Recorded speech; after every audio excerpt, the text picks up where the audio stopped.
Hello student केम छो मजाમાં સાઈરામ। હવે last લેક્ચરની અંદર આપણે વિદ્યુત વિભાજન વિશેની ચર્ચા કરી, એના દાખલા ગણ્યા। હવે આ ચેપ્ટરનો છેલ્લો અધ્યાય એટલે કે ઔદ્યોગિક કોષ બેટરી। હવે આપણે વિદ્યુત રાસાયણિક કોષ જે પેલો પાર્ટ ભણ્યા એનો આ પોર્શન છે, પરંતુ હવે વિદ્યુત રાસાયણિક કોષમાં આપણે શું કરતા હતા? રાસાયણિક ઉર્જાનું વિદ્યુત ઉર્જામાં રૂપાંતર કરતા હતા। પણ જો એ વિદ્યુત ઉર્જા આપણે ઉપયોગમાં લેવી હોય તો લઈ શકાય, કારણ કે એક પાત્રમાં CuSO4 ભર્યું, બીજા પાત્રમાં ZnSO4 ભર્યું, ક્ષારસેતુ આખું જે રચના જોઈ એમાં આપણે વિદ્યુત પ્રવાહ મેળવવો હોય તો કઈ રીતે મેળવી શકાય, એનો ઉપયોગ કઈ રીતે કરી શકાય? કારણ કે એ કોમ્પેક્ટ નહોતું, એ સીલ્ડ નહોતું, તો એ ફક્ત પ્રયોગશાળામાં જ ઉપયોગી થાય। પરંતુ વ્યાપારી ધોરણે જો આપણે રાસાયણિક ઉર્જાનું વિદ્યુત ઉર્જામાં રૂપાંતર કરવું હોય તો એના માટે જે તે સાધનની યોગ્ય બનાવટ, યોગ્ય ડિઝાઇન કરવી જોઈએ।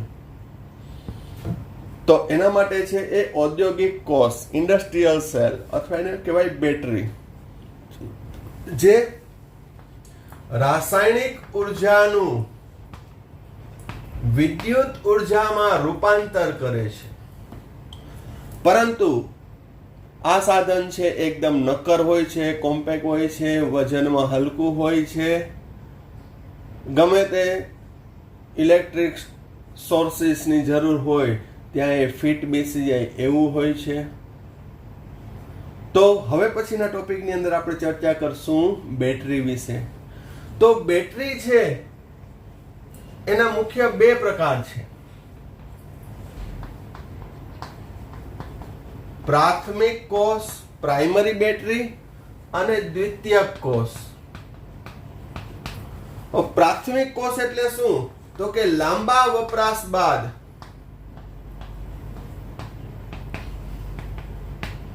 મૃત બનેલા, અહીંયા શબ્દ વાપર્યો છે મૃત બનેલા, પણ એકચ્યુઅલી છે એ ડિસ્ચાર્જ, આપણે શું એને શબ્દ વાપરશું? ડિસ્ચાર્જ થઈ ગયું હોય। લાંબા વપરાશ બાદ મૃત બનેલા કોષને પુનર્જીવિત કરી ન શકાય। પુનર્જીવિત એટલે રિચાર્જ ના કરી શકાય તો તેવા કોષને કેવું કહેશું? પ્રાથમિક કોષ। દાખલા તરીકે સૂકો કોષ અને મર્ક્યુરી કોષ, વેસ્ટર્ન સેલ અથવા તો બટન સેલ। જ્યારે દ્વિતીયક કોષ એટલે શું? તો કે લાંબા વપરાશ બાદ મૃત બનેલા કોષને પુનર્જીવિત કરી શકાય તેવા કોષને શું કહેવામાં આવે છે?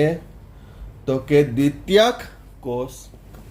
હવે દ્વિતીયક કોષમાં આવશે દાખલા તરીકે લેડ સંગ્રાહક કોષ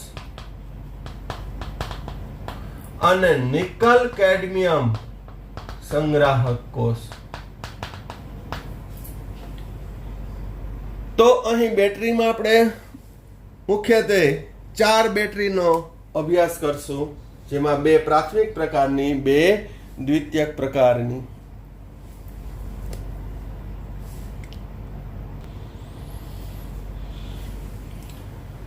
હવે પ્રાથમિક પ્રકારનો કોષ, પ્રાઇમરી સેલમાં આપણે જોશું સૂકો કોષ। તો સૂકો કોષ અથવા લેક્લેન્સે કોષ પણ કહેવાય છે। એ ખાસ કરીને ટેપ, ટ્રાન્ઝિસ્ટર, ઘડિયાળ વગેરેમાં વપરાય છે। ટીવી રિમોટ, કોઈ પણ પ્રકારના રિમોટની અંદર છે એ વપરાય છે, જે પેન્સિલ સેલ છે, બરોબર? તો એ સૂકો કોષ છે, ડ્રાય કોષ। તો એ ડ્રાય કોષની રચના કેવી છે?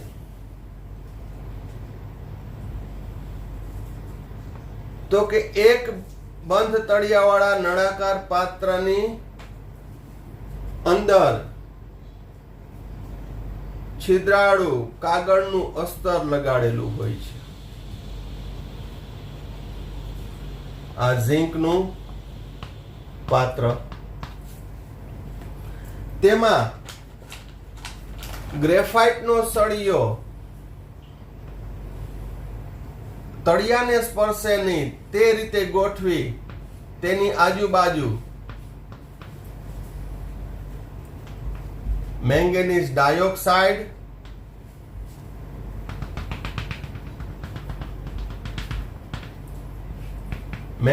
ડાયોક્સાઇડ અને કાર્બનનું મિશ્ર પાવડર ભરવામાં આવે છે. અને બાકીના ભાગમાં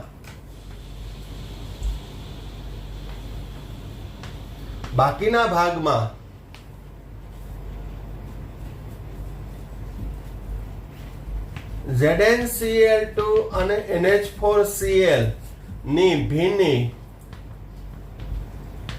લુગદી એટલે પેસ્ટ ભરવામાં આવે છે. અને ઉપરનો ભાગ આ જૂનો કોષ છે એટલે ખાસ પ્રકારના મીણથી સીલ કરી દેવામાં આવે છે.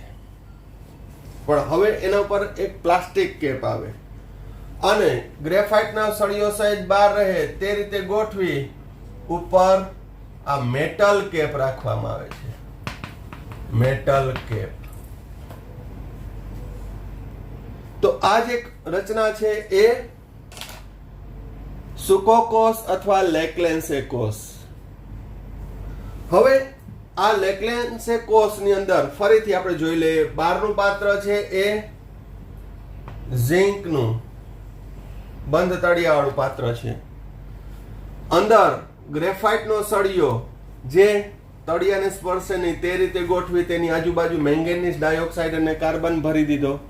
બાકીના ભાગમાં ZnCl2 અને NH4Cl એમોનિયમ ક્લોરાઇડની ભીની લુગદી ભરી. લુગદી એટલે પેસ્ટ જેવું. NH4Cl ને નવસાર કહેવાય. અને નળાકારનું મુખ ઉપરનો ભાગ ગ્રેફાઇટનો સળિયો સહેજ બહાર તે રીતે ગોઠવી સીલ કરી દેવામાં આવે છે, અથવા તો હાલમાં પ્લાસ્ટિક પેકિંગ મૂકી અને ઉપર મેટલ કેપ રાખવામાં આવે છે. હવે આ રીતે જે કોષ રચના બની, હવે એના ઉપર છે એ જાડા પૂઠાનું અવાહક આવરણ ચડાવવામાં આવે છે. હવે એ રચના કેવી થઈ જશે? તમે બધાએ જોયું હશે, આપણા રિમોટ ની અંદર વપરાય છે એ સેલ.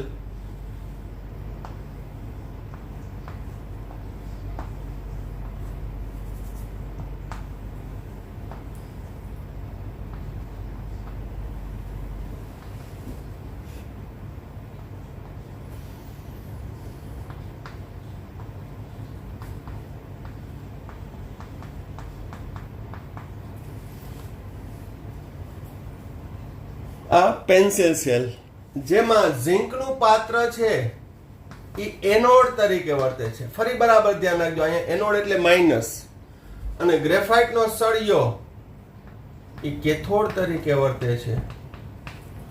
ફરી પાછો વિદ્યુત રાસાયણિક કોષ છે. વિદ્યુત રાસાયણિક કોષ હોવાથી ત્યાં એનોડ કેવો આવશે? Minus, cathode plus. આથી પેન્સિલ સેલની અંદર તમારા રિમોટની અંદર જોઈ લેજો, અહીંયા નીચે માઇનસ લખ્યું હશે અને અહીંયા પ્લસ લખ્યું હશે.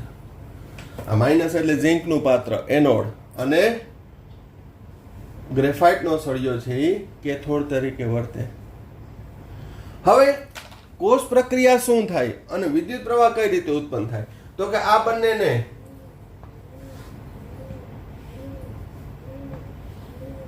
વાહક તાર વડે જોડવામાં આવે. બલ્બ સાથે આપણે જોયું.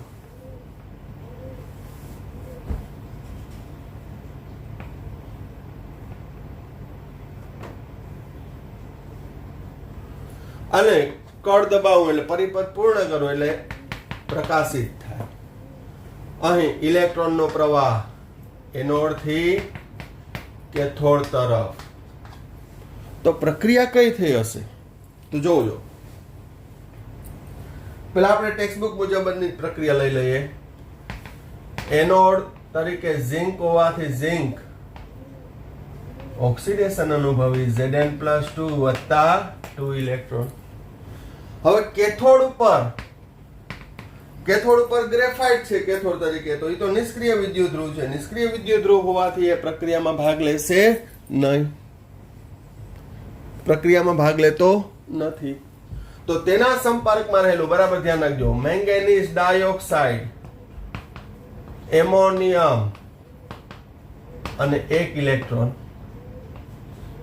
gives MnOOH વત્તા એમોનિયા. આ ટેક્સ્ટ બુક મુજબ મેં પ્રક્રિયા લખી નાખી, ટેક્સ્ટ બુક મુજબ મેં પ્રક્રિયા લખી નાખી. હવે અહીં પ્રક્રિયામાં શું થયું, કેનું રિડક્શન થયું, તો બરાબર ધ્યાન રાખજો. અહીં Mn રેફરન્સમાં Mn+4 અને O-2 લખી શકું. હવે એમોનિયાને હું આમ લખી શકું, એમોનિયમ NH3 અને H+. તો જોજો 1 ઇલેક્ટ્રોન મેળવે છે. હવે એ સંતુલન નથી, પ્રક્રિયા સમીકરણ સંતુલન નથી, પણ ટેક્સ્ટ બુક મુજબ છે, આપણે ફોલો કરવું પડે. તો હવે બરાબર ધ્યાન રાખજો, એમોનિયમને કઈ રીતે લખ્યું, NH3 અને H+. શું થાય, તો કે આ 1 ઇલેક્ટ્રોન મેળવે, તો શું બન્યું, Mn+3.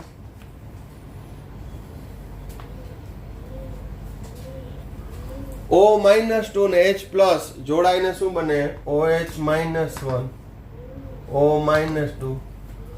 -1 -2 એટલે -3 અને +3 શું બન્યું, MnOOH વત્તા વધ્યું શું, તો અહીં ઝિંકનું ઓક્સિડેશન થયું, ઝિંકનું 0 માંથી +2 2 નો વધારો. અહીં મેંગેનીઝ +4 માંથી +3 એનો ઓક્સિડેશન આ કેટલો થયો, +3. એટલે અહીં ઝિંકનું ઓક્સિડેશન, મેંગેનીઝ ડાયોક્સાઇડનું રિડક્શન થયું. પરિણામે અહીં કોષમાં વિદ્યુતનું વહન થાય છે. એનોડ ઉપર અને કેથોડ ઉપર થતી રેડોક્સ પ્રક્રિયાના અંતે વિદ્યુત પ્રવાહ મળે છે.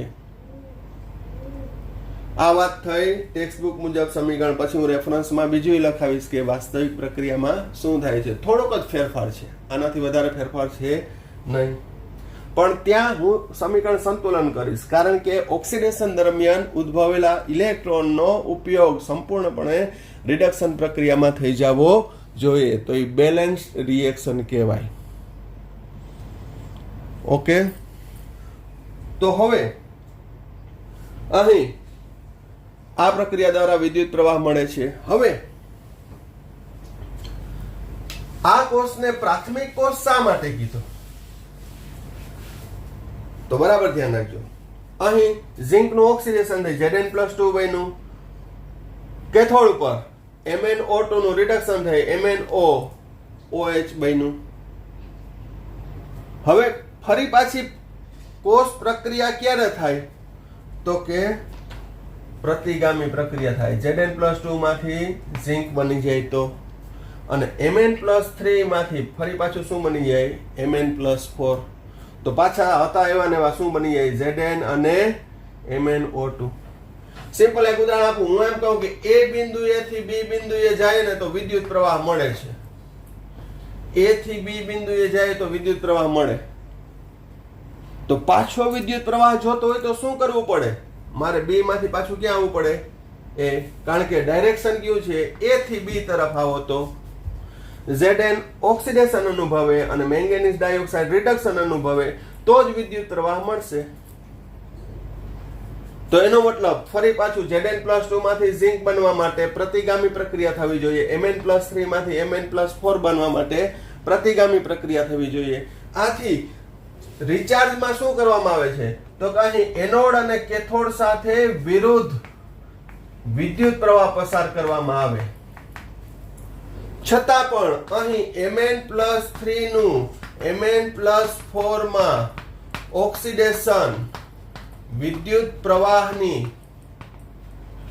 દિશા ઉલટાવીને પણ થઈ શકતું નથી. આથી આ કોષ એકવાર મૃત બની ગયો એટલે કે વપરાઈ ગયો, આ ડિસ્ચાર્જ થઈ ગયો, ફરી પાછો એને રિચાર્જ કરી શકાતો નથી.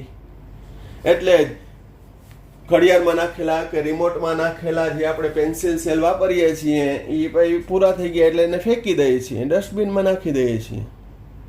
એ પુનર્જીવિત કરી શકાતા નથી. માટે એ કયા પ્રકારની બેટરી કહેવાય? પ્રાઇમરી બેટરી, પ્રાથમિક પ્રકારની. કારણ કે આગળ વ્યાખ્યા જોઈ. પ્રાથમિક બેટરી એટલે શું? તો કે જે કોષના વપરાશ બાદ મૃત બનેલા કોષને પુનર્જીવિત કરી શકાતું નથી. પુનર્જીવિત શું કામ નથી કરી શકાતું? ફરી એકવાર કારણ આપું. શું? તો કે અહીં પ્રક્રિયા થવા માટે ઝિંક જોઈએ અને મેંગેનીઝ ડાયોક્સાઇડ જોઈએ. તો ઝિંક ઓક્સિડેશન અનુભવે, મેંગેનીઝ ડાયોક્સાઇડ રિડક્શન અનુભવે. પણ હવે કોષ વિદ્યુત પ્રવાહ ઉત્પન્ન કરતો હોય એટલે ધીમે ધીમે ધીમે એનું ડિસ્ચાર્જ કહેવાય. કોષ શું પામતો હોય? ડિસ્ચાર્જ પામતો હોય. ત્યારે હવે ઝિંકમાંથી શું બની ગયું હોય? Zn+2.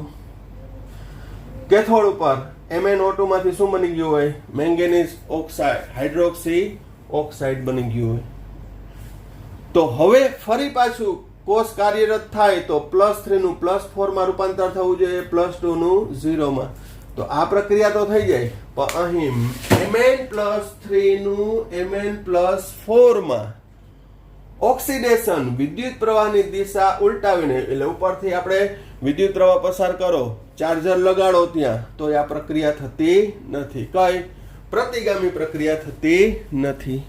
એટલે આ કોષ એકવાર મૃત બન્યો પછી એને પુનર્જીવિત કરી શકાતો નથી. હવે બીજો એક પોઈન્ટ કે આ કોષ છે એ સૂકો કોષ શા માટે કીધો? તો સૂકો કોષ એટલા માટે કીધું કે એમાં બધા શુષ્ક મટીરિયલ ભરવામાં આવે છે, મેંગેનીઝ ડાયોક્સાઇડ, કાર્બન.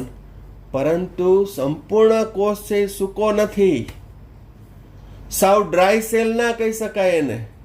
કારણ કે જો કોષ સંપૂર્ણ શુષ્ક હોય તો વિદ્યુતનું વહન થઈ શકે નહીં. વિદ્યુતનું વહન ક્યારે થાય? તો કે એ ભીનાશવાળા એટલે કે વેટ મીડિયામાં અથવા તો એક્વિયસ ફોર્મમાં. એટલે આ સૂકો કોષ સંપૂર્ણપણે સૂકો નથી. હવે આ કોષ છે એ કેટલો વિદ્યુત પ્રવાહ ઉત્પન્ન કરે? તો તમે વાંચજો, એક બેટરી 1.5 વોલ્ટેજ ઉત્પન્ન કરશે. ત્યાં લખ્યું જ હશે નીચે, ઝીણા અક્ષરે વાંચજો. 1. એટલે આ કોષની કાર્યક્ષમતા કેટલી છે? 1.5 વોલ્ટ. કેટલી છે? 1.5 વોલ્ટ. હવે બીજું એક આનો પોઈન્ટ કે અહીં કોષ પ્રક્રિયા દરમિયાન એમોનિયા ઉત્પન્ન થાય છે. તો ઘણીવાર આપણે એવું સાંભળ્યું હોય, અનુભવ્યું હોય, આપણી સાથે પણ બન્યું હોય કે એ કોષ છે એ ઉભરાઈ ગયો. એનું કારણ શું? તો કે એમોનિયા વાયુ ઉત્પન્ન થાય. તો એમોનિયા વાયુ ઉત્પન્ન થાય તો એ ક્યાં જાય? તો કોષ ફાટી જાય. બીજું એક કે ZnCl2 શું કારણ ભર્યું? તો બરાબર સમજજો. સૂકા કોષની રચના ફરી પાછું રિવાઇઝ કરવી તો કરી લેજો. એની અંદર એ વિદ્યુત રાસાયણિક કોષ જ છે, પરંતુ ત્યાં ક્ષાર સેતુની જરૂર તો ના પડી. કેમ? શા માટે? તો આવો જોઈએ આપણે એનો બીજા કયા પદાર્થો ભર્યા છે, એનો ઉપયોગ શું છે.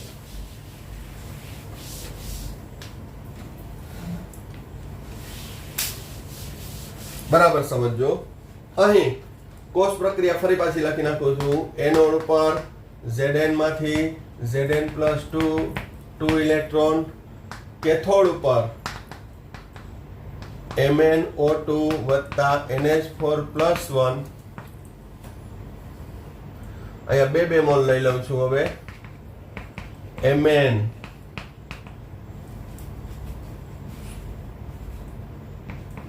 Mn2O3 2 mall ammonia H2O.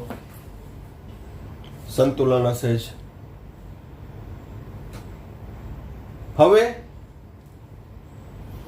હવે અહીં 2 NH4+1 વપરાઈ ગયા તો 2 Cl આની સાથે જોડાયેલા હતા ને NH4Cl સાથે, એ 2 Cl અને આ Zn+2 વિદ્યુત તટસ્થતા થઈ ગઈ ZnCl2. હવે આ ZnCl2 ચાર મોલ એમોનિયા સાથે સંકીર્ણ ક્ષાર બનાવે. ટેટ્રાએમાઇન ઝિંક 2 આયન. નામ શું? ટેટ્રાએમાઇન ઝિંક 2 ક્લોરાઇડ. હવે તો અહીં એમોનિયા જે વાયુ સ્વરૂપે ઉત્પન્ન થયો એ ZnCl2 સાથે સંકીર્ણ ક્ષાર બનાવે છે.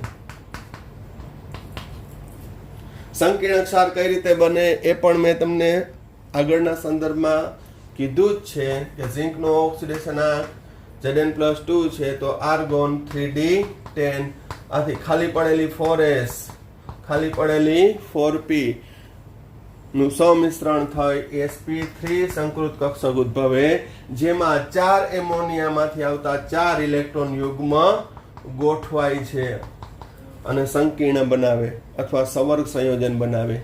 પરંતુ અહીં કહેવાનો મતલબ એ છે કે ઉત્પન્ન થતો એમોનિયા ZnCl2 સાથે સંકીર્ણ ક્ષાર બનાવે છે,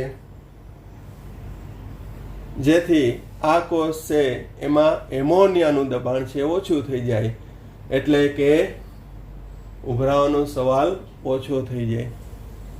પરંતુ આ કોષ એક વખત વપરાઈ ગયા પછી પુનર્જીવિત કરી શકાતો નથી.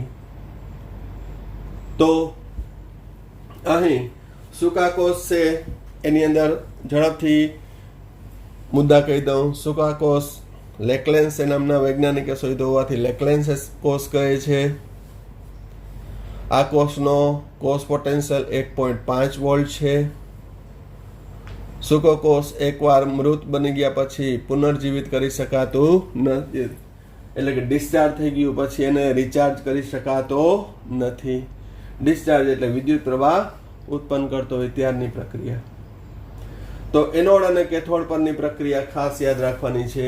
આ વાસ્તવિક પ્રક્રિયા છે, પણ આપણે ટેક્સ્ટ બુક મુજબ મેં તમને આગળના પોઈન્ટમાં ભણાવી એ મુજબ લખવાની છે. આ મેં સંતુલિત પ્રક્રિયા, આ પણ સંદર્ભમાં યાદ રાખજો એટલે ખ્યાલ આવે. અહીં આ કોષ પ્રાથમિક કોષ શા માટે કીધો? તો કે અહીં +3 નું +4 માં ઓક્સિડેશન વિદ્યુત પ્રવાહની દિશા ઉલટાવીને થઈ શકતું નથી. તો સૂકા કોષની કોષ પ્રક્રિયા 2 માર્કમાં બોર્ડમાં પૂછાઈ શકે, તેમજ MCQ રિલેટેડ અને ન્યુમેરિકલ એટલે કે દાખલાના સ્વરૂપે પણ ઘણું પૂછાઈ શકે. તો ખાસ કાળજીપૂર્વક છે એ પ્રક્રિયા લખવાની પ્રેક્ટિસ કરવાની છે. નેક્સ્ટ, પ્રાથમિક કોષ મર્ક્યુરી કોષ અથવા બટન સેલ કે વેસ્ટર્ન સેલ. આ કોષ પણ તમે જોયો જ છે, બટન સેલ. આપણી રિસ્ટ વોચમાં, ઘડિયાળમાં અથવા તો નાના રમકડા આવે છે, કેલ્ક્યુલેટર છે, એમાં ખૂબ જ ઓછો વિદ્યુત પ્રવાહ જોતો હોય તો તેના માટે છે એ મર્ક્યુરી કોષ. નિમ્ન વિદ્યુત પ્રવાહ મેળવવા માટે વપરાતો કોષ એટલે મર્ક્યુરી કોષ અથવા બટન સેલ કે વેસ્ટર્ન સેલ કહેવાય. હવે આની અંદરથી પણ મેં તમને કીધું કે દરેક કોષની પ્રક્રિયા 2 માર્કમાં તેમજ MCQમાં એનોડ તરીકે કોણ વર્તે, કેથોડ તરીકે કોણ વર્તે છે. તો અહીં ખાસ IMP MCQ છે. મર્ક્યુરી કોષની અંદર એનોડ તરીકે ઝિંક મર્ક્યુરી સરસ, ઝિંક એમાલ્ગમ એટલે ઝિંક સાથે મર્ક્યુરી નું મિશ્રણ, સરસ એમાલ્ગમ. કેથોડ તરીકે મર્ક્યુરી ઓક્સાઇડ અને કાર્બનની લુગદી એટલે કે પેસ્ટ, અને વિદ્યુત વિભાજ્ય દ્રાવણ તરીકે KOH અને ZnO. અહીં આકૃતિની જરૂર નથી, ટેક્સ્ટ બુકમાંથી જોઈ લેજો. વિદ્યુત વિભાજ્ય દ્રાવણ તરીકે કયું? પોટેશિયમ હાઇડ્રોક્સાઇડ અને ઝિંક ઓક્સાઇડ. હવે અહીં એનોડ ઉપર કઈ પ્રક્રિયા થશે? તો કે ZnHg વત્તા OH માઇનસ. વિદ્યુત વિભાજ્ય દ્રાવણમાંથી OH માઇનસ. હવે બનશે ZnO વત્તા H2O વત્તા 2 ઇલેક્ટ્રોન. અહીં મર્ક્યુરી પ્રક્રિયામાં ભાગ નથી લેતી. ઓક્સિડેશન કેનું થશે? Zn નું. ઝિંક માંથી Zn+2. બરોબર. એ પ્રક્રિયા પણ અહીંયા સમજી લઈએ રેફરન્સમાં. ઝિંક નું ઓક્સિડેશન થયું એટલે Zn+2 બન્યું. OH -1 OH -1 માંથી આમ લખું છું O -2 ને H+1. Zn માંથી Zn+2 બન્યું એટલે 2 ઇલેક્ટ્રોન ગુમાવ્યા હોય. Zn+2 OH માંથી O -2 સાથે જોડાઈને ZnO બન્યું વત્તા H2O વત્તા 2 ઇલેક્ટ્રોન. હજી લખવું હોય તો લખી શકાય વત્તા Hg ઇન લિક્વિડ ફોર્મ. પારો છે એ પ્રવાહી સ્વરૂપે છૂટો પડે પણ એ પ્રક્રિયામાં ભાગ લેતો નથી કારણ કે મર્ક્યુરી કરતા ઝિંકનો ઓક્સિડેશન પોટેન્શિયલ વધુ છે. જ્યારે કેથોડ ઉપર શું થશે? કેથોડ ઉપર કોણ છે? HgO. કાર્બન તો પ્રક્રિયામાં ભાગ ના લે કારણ કે નિષ્ક્રિય છે. HgO વત્તા H2O 2 ઇલેક્ટ્રોન. એનોડમાં ઉત્પન્ન થયેલા 2 ઇલેક્ટ્રોન મેળવી Hg લિક્વિડ વત્તા 2OH -1. મર્ક્યુરી નું રિડક્શન આમાં પણ સમજી શકાય. Hg+2 O -2 Hg 2 ઇલેક્ટ્રોન મેળવે H+ OH માઇનસ. ક્યાંથી આવ્યા? H+ OH minus. Hg+2 2 electron મેળવીને શું બનાવે? મર્ક્યુરી પરમાણુ રિડક્શન થી H+ O -2 જોડાઈને શું બનાવે? 1 OH અને 2 OH. એટલે આ રીતે સ્માર્ટલી યાદ રાખશો તો વધુ સહેલું બનશે. પ્રક્રિયા કે અઘરી લાગશે નહીં. કુલ પ્રક્રિયા જો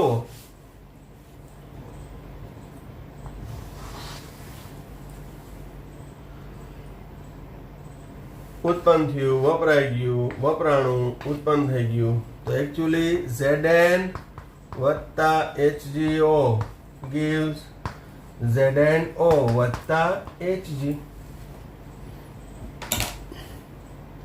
ઝિંક નું ઓક્સિડેશન અને HgO નું રિડક્શન.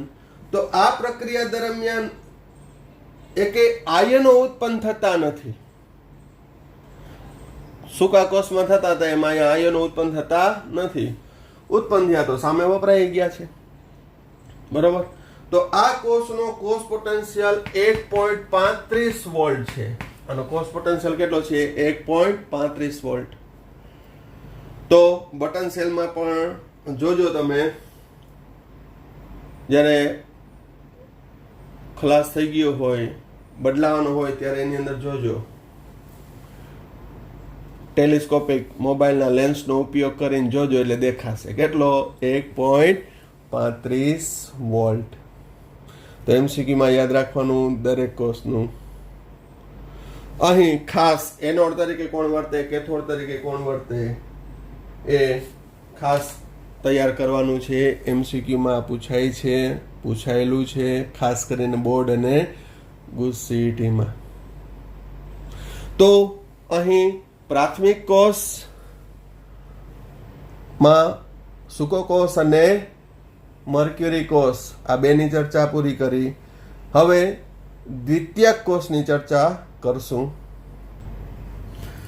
હવે દ્વિતીયક પ્રકારના કોષની અંદર કયા ઉદાહરણ લીધા હતા આપણે? લેડ સંગ્રાહક કોષ અને નિકલ કેડમિયમ સંગ્રાહક કોષ. હવે લેડ સંગ્રાહક કોષ પણ તમે જોયો છે, ઉપયોગ કરો છો. ક્યાં? તો કે જે એક્ટિવામાં છે અથવા તો સ્કૂટીની અંદર છે. તમારા ઘરમાં ઇન્વર્ટર હોય તો ઇન્વર્ટરની બેટરી જે છે એ લેડ સંગ્રાહક કોષ છે. ઓટોમોબાઈલ અને ઇન્વર્ટરની અંદર કેનો ઉપયોગ થાય છે? લેડ સંગ્રાહક કોષનો. તો એ લેડ સંગ્રાહક કોષ એનો કાર્ય પદ્ધતિ શું છે, રચના શું છે? તો કે એક પાત્રમાં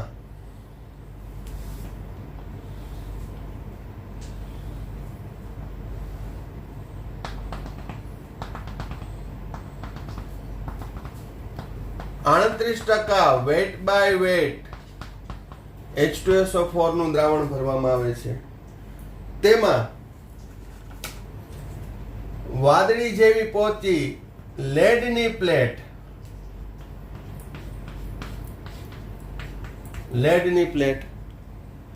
અને લેડ ડાયોક્સાઇડ ના અસ્તર લગાડેલી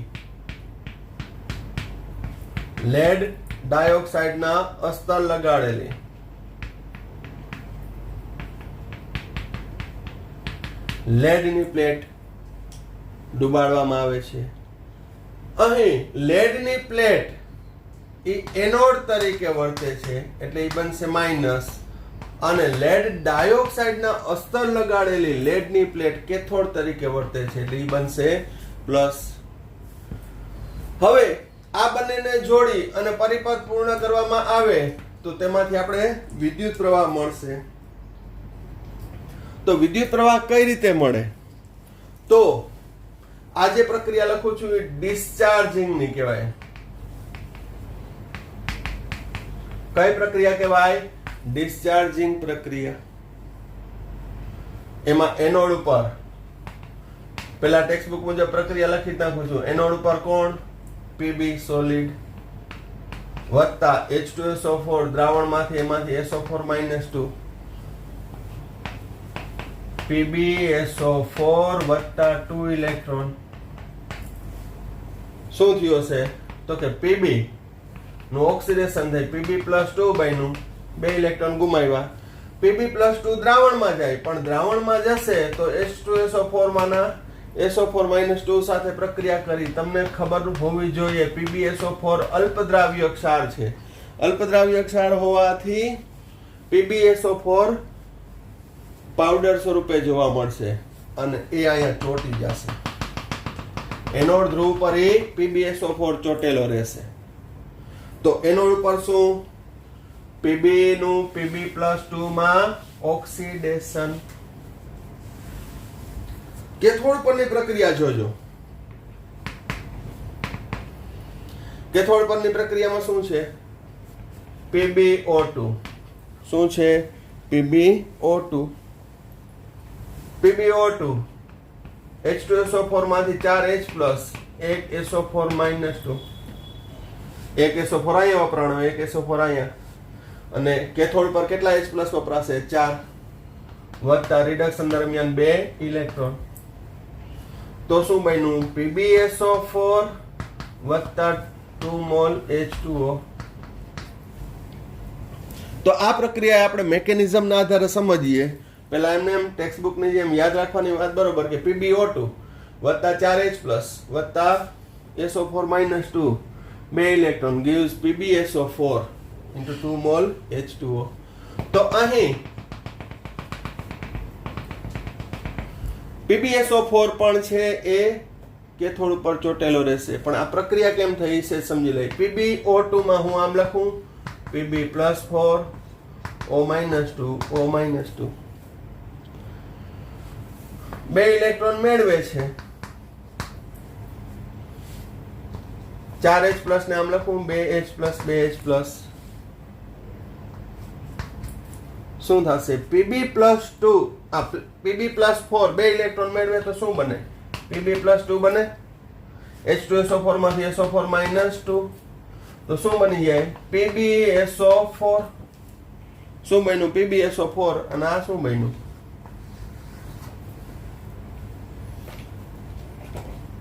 આવી ગઈ નિપજ કઈ? PbSO4 વત્તા 2 મોલ H2O. આ રીતે જો તમે પાકું કરશો, સ્માર્ટલી યાદ રાખશો તો વાંધો નહીં આવે. અને ફરી એકવાર કહી દઉં, આ ડિસ્ચાર્જિંગ પ્રક્રિયા છે. એટલે કોષ જ્યારે વિદ્યુત પ્રવાહ ઉત્પન્ન કરતો હોય ત્યારની પ્રક્રિયા છે. બરોબર? એટલે અહીં પીબી નું ઓક્સિડેશન, PbO2 નું રિડક્શન. ખ્યાલ આવે છે? સમજાય છે? Okay, very good. બરોબર? તો ડિસ્ચાર્જિંગ પ્રક્રિયા કહીએ તો આ રીતે લખવાની, કારણ કે લેડ સંગ્રાહક કોષમાંથી અવારનવાર ડિસ્ચાર્જિંગ રિચાર્જિંગ પ્રક્રિયા પૂછેલી જ છે. હવે આ કોષ છે, એકવાર પીબી અને PbO2 વપરાઈ ગયો તો મૃત બની જશે, એટલે કે સાવ ડિસ્ચાર્જ થઈ જશે, વિદ્યુત પ્રવાહ ઉત્પન્ન કરતો બંધ થઈ જશે. પરંતુ હવે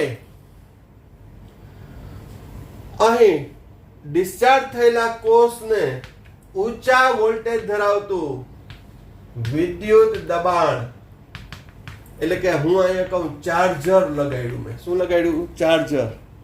એ ચાર્જર લગાડ્યું એટલે એ પિન અહીંયા ભરાવી તો વિરુદ્ધ દિશામાં વિદ્યુત પ્રવાહ પસાર થશે, એટલે ધક્કો મારશે.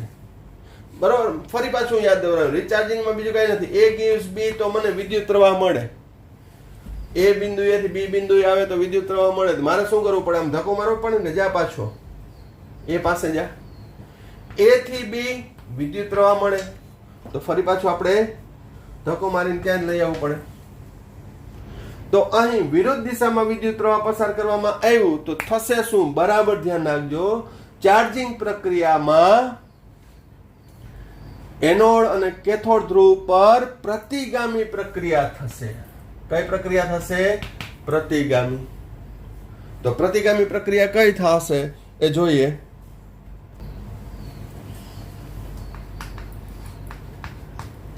ડિસ્ચાર્જિંગની પ્રક્રિયા ફરી એકવાર લઈ લઈએ. તમારે કેમ લખવાનું? એનોડ પર પીબી સોલિડ વત્તા SO4 -2 PbSO4 વત્તા 2 ઇલેક્ટ્રોન. આ ગોઈખી ના કહેવાય, તમને ખબર છે કે પીબી નું ઓક્સિડેશન થાય છે. કેથોડ ઉપર PbO2 lead dioxide 4H+ SO4 -2 2 electron gives PbSO4 solid, આ solid વત્તા 2 મોલ H2O.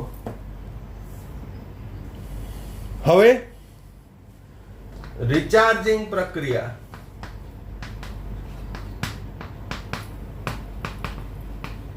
તો એનોડ પર કઈ પ્રક્રિયા થશે? બરાબર ધ્યાન રાખજો. આ એનોડ કેનો છે? બેટરીનો એનોડ છે. આ કેનો છે? બેટરીનો એનોડ છે. તો ત્યાં પ્રક્રિયા શું થશે? PbSO4 પ્રતિગામી પ્રક્રિયા લખવાની, 2 ઇલેક્ટ્રોન gives Pb વત્તા SO4 -2. એટલે જે એનોડ પર જે ડિસ્ચાર્જિંગની પ્રક્રિયા થાય રિચાર્જિંગ ને, તેનાથી વિરુદ્ધ લખી નાખવાની. એટલે રિચાર્જિંગ દરમિયાન એનોડ ઉપર PbSO4 વપરાશે. કેથોડ ઉપર એ શું થશે? PbSO4 વત્તા 2H2O gives PbO2 4H+ SO4 -2. ટૂંકમાં જ્યાં એનોડ ઉપર ઓક્સિડેશન થવું જોઈએ ત્યાં રિડક્શન થશે, કેથોડ ઉપર જ્યાં રિડક્શન થવું જોઈએ ત્યાં ઓક્સિડેશન થશે. બરોબર? તો ચિંતા કરવાની જરૂર નથી, કારણ કે લેડ સંગ્રાહક કોષના એનોડ કેથોડ છે. પણ બાહ્ય સ્ત્રોત ક્યાં હશે? બાહ્ય સ્ત્રોત જે ચાર્જરના આ એનોડ સાથે બારનો કે શું જોડ્યો હશે? કેથોડ. અને કેથોડ સાથે બારનો શું જોડ્યો હશે? એનોડ. સમજાય છે? આ ચાર્જરના કેથોડ એનોડ થયા.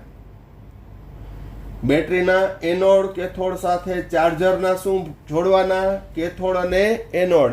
એટલે ઇનડાયરેક્ટલી પ્રક્રિયા તો એ બરોબર જ થઈ. કેથોડ ઉપર રિડક્શન, એનોડ પર ઓક્સિડેશન.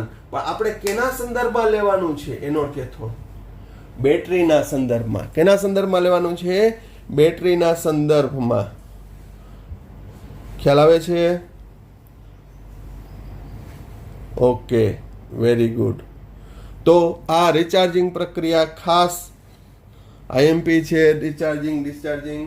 અને આ કોષ લાંબા વપરાશ બાદ મૃત બને છે અને એને ફરી પાછો રિચાર્જ કરી શકાતો નથી. આ કોષનો કોષ પોટેન્શિયલ 2 વોલ્ટ છે. કેટલા વોલ્ટ છે? 2. પણ તમારા ઓટોમોબાઈલની બેટરીમાં, કેમાં? ઓટોમોબાઈલની બેટરીની અંદર તમે ચેક કરશો ને તો ત્યાં 12 વોલ્ટ હોય છે. કેટલા વોલ્ટ વાળી બેટરી હોય છે? 12 વોલ્ટ વાળી. તો 12 વોલ્ટ કઈ રીતે? તો કે તેમાં છે એક એનોડ અને એક કેથોડ જોડો તો 2 વોલ્ટેજ મળે. તમારે 12 વોલ્ટ જોડવા હોય તો 6 એનોડ અને 6 કેથોડને શ્રેણીમાં જોડવામાં આવે છે. કઈ રીતે જોડવામાં આવે છે? શ્રેણીમાં જોડવામાં આવે છે, જેથી કેટલો વોલ્ટ મળશે? 12 વોલ્ટ. ઓકે, તો આ રીતે છે એ 2 વોલ્ટ કરતા વધુ વોલ્ટેજ મેળવવા માટે એક કરતા વધુ એનોડ અને કેથોડને ડુબાડી અને તેમાંથી વધુ વોલ્ટેજ મેળવી શકાય છે. તો અહીં આપણા ઇન્વર્ટરની બેટરી હોય કે ઓટોમોબાઈલની બેટરી હોય, એમાં કેટલા વોલ્ટેજ હોય છે? 12 વોલ્ટ. તો 12 વોલ્ટ મેળવવા માટે તેમાં કેટલા એનોડ કેથોડ ડુબાડવા પડે? તો કે 6 એનોડ અને 6 કેથોડ.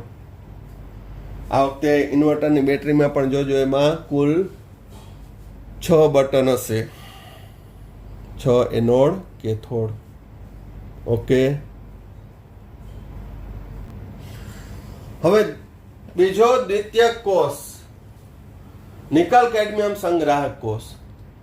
પણ લેડ સંગ્રાહક કોષ કરતા આ નિકલ કેડમિયમ સંગ્રાહક કોષ છે ને એનું ઉત્પાદન ખર્ચ ખૂબ જ વધુ આવે. આ રિચાર્જેબલ સેલ પણ તમે જોયા હશે, ઘણા પાસે હશે. એ પેન્સિલ સેલ જેવા જ હોય છે એની રચના, પરંતુ ત્યાં વિદ્યુત ધ્રુવો તરીકે નિકલ અને કેડમિયમ હોય છે. અહીં ડિસ્ચાર્જિંગ અને ચાર્જિંગની એક સાથે જ પ્રક્રિયા આપી દીધી છે. કેડમિયમ એનોડ તરીકે વર્તે છે, જ્યારે નિકલ ટ્રાયહાઇડ્રોક્સાઇડ એ કેથોડ તરીકે વર્તે છે. કેડમિયમનું ઓક્સિડેશન થઈ CdO નિકલ ટ્રાયહાઇડ્રોક્સાઇડનું રિડક્શન થઈ નિકલ ડાયહાઇડ્રોક્સાઇડમાં રૂપાંતર થાય. ઓક્સિડેશનાંક 0 માંથી +2 +3 માંથી +2. ઓક્સિડેશન આંકમાં 2 નો વધારો, 1 નો ઘટાડો, તો 1 વાળાને કેટલા વડે ગુણવાનું? 2 વડે. એટલે વાસ્તવિક પ્રક્રિયા આયનિક દર્શાવું તો કેડમિયમ વત્તા નિકલ +3 gives કેડમિયમ +2 વત્તા 2 નિકલ +2. સંતુલનમાં અહીં પાણીનો એક અણુ ઘટે વત્તા H2O. હવે આ ડિસ્ચાર્જિંગ થી કહેવાય. એની પ્રતિગામી પ્રક્રિયા રિચાર્જિંગ પણ શક્ય છે. તો આ MCQ માટે પૂછાઈ શકે છે. નિકલ કેડમિયમ સંગ્રાહક કોષ જે પણ દ્વિતીયક પ્રકારનો કોષ છે, જેમાં કેડમિયમ ઓક્સિડેશન, નિકલ +3 નું રિડક્શન, પ્રતિગામીમાં નિકલ +2 નું ઓક્સિડેશન, કેડમિયમ +2 નું રિડક્શન. તો આપણે અહીં ઔદ્યોગિક કોષ પ્રાથમિક પ્રકારના 2 અને દ્વિતીયક પ્રકારના 2 એની ચર્ચા અહીંયા પૂરી કરીએ છીએ. ફરી એકવાર નોંધ યાદ રાખજો કે આ 4 પ્રક્રિયા મોસ્ટ આઈએમપી છે. પ્રક્રિયા એકવાર જોઈને બીજી વાર મોઢે લખવાનો પ્રયત્ન કરવો. લેડ સંગ્રાહક કોષની બંને પ્રક્રિયા યાદ રાખવાની, ડિસ્ચાર્જિંગ અને રિચાર્જિંગની. તો આ ટોપિકની અંદર અહીંયા સુધી રાખીએ છીએ. Thank you. સાંઈરામ.